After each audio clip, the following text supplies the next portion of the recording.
May paraan na pala ang mga OFW na hindi makakauwi sa bansa para matunghayan ang graduation ng kanilang mga anak. Yan ang ipinakita ng ilang public school sa Taguig sa pamamagitan ng e-graduation. May report si Maria Bulaklak Ausente.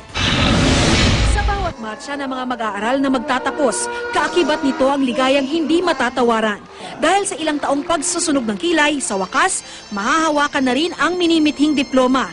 Kaligayahan din ng magulang na makita ang anak nag-graduate. Pero paano kung nasa malayo o nasa ibang bansa? Sa proyektong e-graduation, wala ka man sa Pilipinas, hindi ka naman pahuhuli sa mahalagang araw na ito.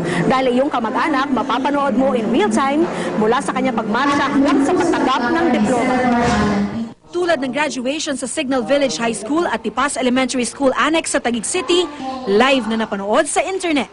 Sa website ng munisipyo ng Taguig, hanapin ang e-graduation icon at mula roon ay maaari nang pumili ng paaralang papanoorin mula sa 34 na mga pampublikong elementary at high school ng lungsod na nakaschedule sa buong linggo. Kaya ang graduating high school student na si Jomel Taduran kaagad nag-video call sa inang nasa Hong Kong. Ipinagmalaki pa niya ang natanggap na diploma at medalya bilang top 1 sa kanilang klase. Makikita niyo po maya-maya yung video po na tumatanggap at nagmamatcha, tumatanggap siya ng diploma itong si Jomel. Masaya po ako. Hindi ko nga po alam kung hindi ko masabi.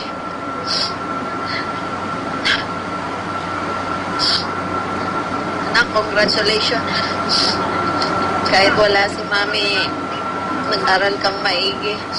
Hindi naman napigilang maiyak ni Aling Margarita. Sa 10 taong pagtatrabaho raw niya bilang domestic helper sa Hong Kong, ni minsan daw ay hindi siya nakadalo sa graduation ng anak. Ang tagal ko pong pinangarap na pag-graduate ang anak ko sana man lang masabitan ko sila ng medalya. Kaya lang po,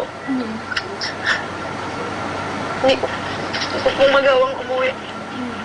Hindi niya napanood ng live ang graduation pero maaari pa namang i-replay ito. Maganda po kasi po, kahit pa paano po, nakita ko po yung anak ko. Tagal-tagal ko na po, 4 years na po, hindi ko siya nakita sa personal. At least kahit pa paano po sa graduation na program nyo, nakita ko yung anak ko. Ngayong magkokolehiyo na si Jomel, dobling pagsisikap daw ang gagawin ng ina. Computer engineering kukunin mo? Okay lang sa akin yun, anak ko, kung ano ang gusto kong course. Nasa sayo kasi ikaw naman ang mag-aaral Ako, nandito lang. Suporta lang. Mag-ingat ka dyan. Miss ka na namin ni Kuya.